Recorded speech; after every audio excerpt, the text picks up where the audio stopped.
आज हम देख रहे हैं प्रसिद्ध जनवादी लेखक नागार्जुन की एक कविता अकाल और उसके बाद।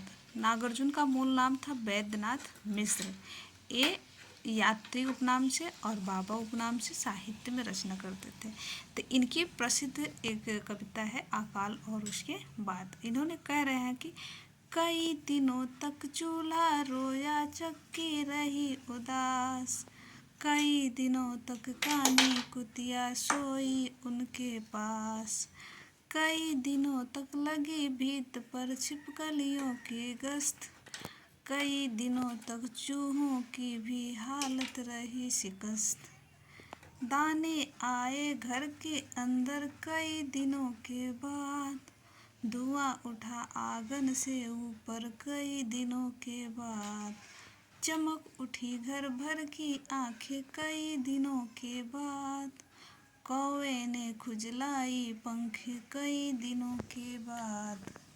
इस कविता में कहना चाह रहे हैं कि एक माने अकाल गरीबी को वर्णित कर रहे हैं कि एक घर ऐसा था जिसमें कई दिनों तक चूल्हा नहीं जला। कई दिनों तक चूल्हा नहीं जला यानी कई दिनों तक चूल्हा रोया, शांत रहा।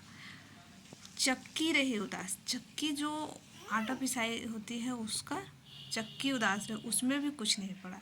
कई दिनों तक कानी कुतिया, और उस घर के पास एक कानी कुतिया वो भी कई दिनों तक भोजन नहीं पाए तो उदास रहे उनके पास।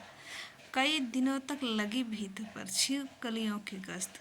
वहाँ जहाँ रसोइयाँ थी वहाँ कहीं कितने दिन तक खाने नहीं बने, भोजन नहीं बना, तो वहाँ पर छिपकलियाँ गश्त लगाते रहे, घूमती रही।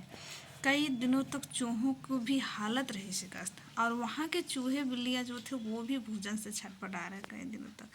दाने आए घर के अंदर, और जब दाने आते हैं घर के अंदर कई दिनों के बाद तो धुआं उठा आंगन से ऊपर। तब आंगन जब चूल्हा जला तो आंगन से धुआं उठा कई दिनों के बाद।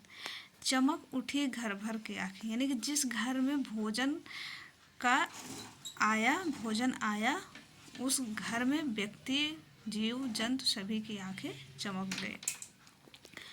कौवे ने खुजलाई पंखे कई दिनों के बाद। कौवे भी आए कई दिनों के बाद, यानी कि अकाल यानी कि भूख की पीड़ा को दिखा रहे हैं। भूख की पीड़ा को दिखा रहे हैं कि एक व्यक्ति जीव जंतु बिना खाए पिए पूरा शांत या पूरा सुस्त दिखाई पड़ता है, वहाँ कोई चहल पहल नहीं रहता। तो आगे की कविता या कहानी के लिए हमारे चैनल को सब्सक्राइब करें। देखें। धन्यवाद।